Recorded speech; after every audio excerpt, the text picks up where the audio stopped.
Right, as I've been buying so many Legoish products during my time here in China, I thought I'd actually try and do an unboxing video on one of them. So today I was out shopping and I randomly came across these nifty little chaps. As you can see, these are clearly not from the Back to the Future movie trilogy. No way at all, they certainly wouldn't be. They're clearly not Lego or affiliated with Lego in any way. And as you can see, they are clearly made in a country well renowned for making things that are maybe not really all that official. So we have obviously the Doc Emmett here with the time traveling train, and the Marty McFly guitar is maybe a little bit over the top with the DeLorean.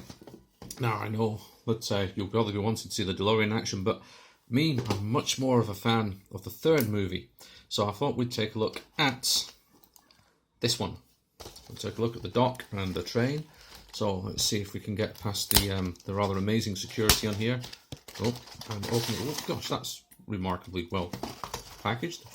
Wasn't expecting that. And if we can get into here. Okay, we have. Now this is fairly common with the Chinese knockoffs. We get a little collectible card in here, and Great Scott, it's a Doc. Ah. Yeah. Doc. Ah, there we go, a Doc. And so of course some instructions here. Oh gosh. Yep. As you can see, the instructions aren't always quite as clear or as steady as the Lego ones, but I'm sure this is going to be perfectly manageable. So let's place that over here, and we'll start off with looking at Doc Brown himself. So, and we'll reopen. Let's get this show on the road here. So, plastic gone. So we obviously have a little Lego minifig style base with it. The legs, as is common again, and many of these need a little bit of. So they've got this type of base on this one. Normally it's the older style leg connectors, but we've gone for the newer ones on here. Arms, obviously, because you need me to tell you what arms are, just in case you haven't figured this out before. Good, the hands going quite nicely. If there is a fault on some of the manufacturers, it's that the hands can be a bit funny. But these ones are quite nice and touch. I've never had any by this manufacturer before. This, who are they? Bose. I've never had any Bose toys before, so this is the first time. So this will be interesting to see if they're any good quality. And let's get the hair on.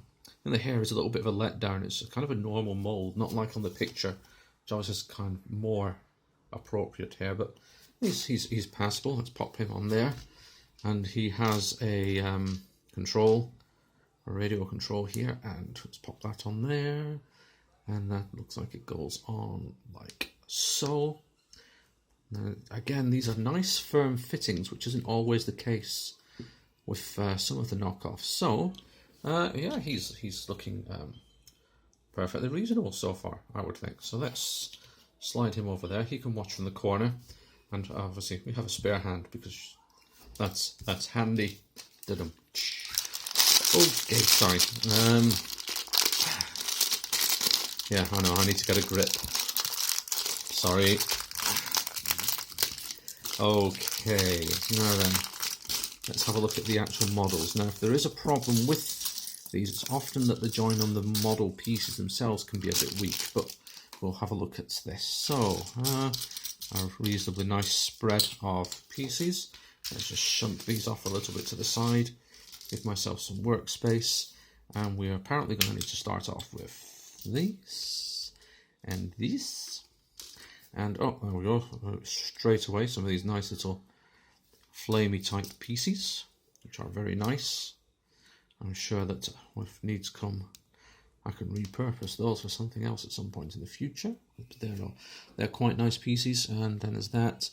Okay, now we have a need for some axles. Oh, this is interesting. Are you seriously telling me that? Oh no. Okay, yep, I see. Good. So one axle over there, like so. See, the axles don't feel quite as good as the Lego axles. And this is where you do start to see the difference a bit sometimes. But we've got 2 axles on there. Then we need another 2 of these. 1, 2. And they're going to need 1 of those each. These are little cone pieces. So we have something that looks a little bit like that, which is nice and easy so far. Next, this apparently goes all the way over the top, like so. And we have one of these pieces. I'm not sure I've ever seen one quite like that before. Ah, yeah, I think maybe. Definitely an unusual piece. And sometimes it is the case we kind of come across things that Lego have not. Nope. Yes? No? This is what I mean about instructions, folks. No, not that piece. That piece. Okay. Yep, that makes more sense now.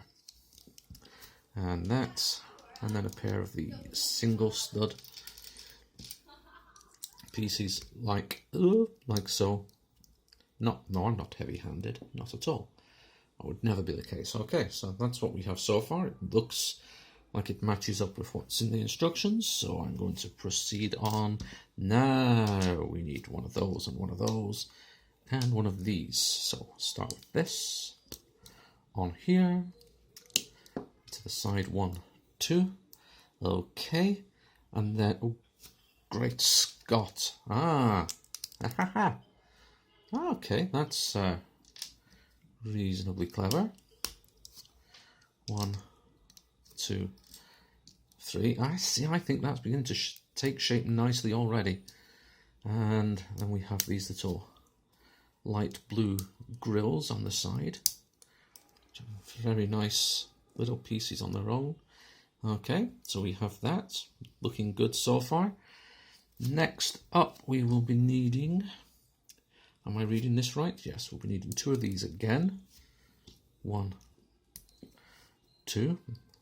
Worst case scenario, this means you'll probably be able to build one of these rather stupendous knockoffs from your own Lego kits just by copying my own stupidity.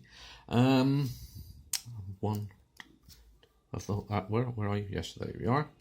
2 of those. Okay. Now we have one of these semi-cylinder type shapes, and what's yep. On the instructions there, I couldn't tell if I was missing a piece because it did make these 3 actually look like they were a singular piece. Wasn't very clear until I looked at the piece listings and okay, that was touch and go for a moment there, but looking good so far. Right, turn over the instructions and that goes there. This little red wedge piece, then it goes on like so. A black single stud, another black single stud, and gold stud there. Good use for the binoculars. Gold binoculars. And the telescope piece, isn't it? Yes. I was thinking that the lightsaber pieces might have been a little funnier, but that actually makes a lot of sense. Okay, yep. Now we get to the front end of all of these shenanigans, and it looks like this is going on here. And we have a circular plate here, a simple 2-stud. Yeah, simple 2-stud on here like so. Then we have that. Cunning like a pike. Indeed. That makes, yeah.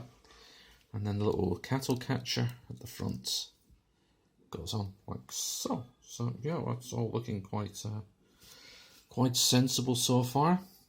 Now then, wheels. Now the wheels are a harder rubber than I'm used to from the Lego ones. That stands out a little bit. and I don't know if you can see, but the actual wheels themselves lack the groove that you normally find in real Lego ones, so that is a little shame, but they seem to be gripping quite well, so it's not a major issue. So what are we thinking? Are we going this way around? Oh yes, that's not bad. Oh, all my misgivings about the axles. Yeah, nice spin off them, I'll give them that. Maybe a little looser, a little more wobble than I would normally prefer, but not bad. And then we have our base, which is very complicated. Goes like that. And I'm guessing that will go into the middle. Yeah, the instructions are confirming it, like so. So there we have a rather cute little Back to the Future time machine train.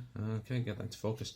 And to keep it company, a dock, although obviously a dock, having been to a rather good hairdresser for a bit of an image makeover.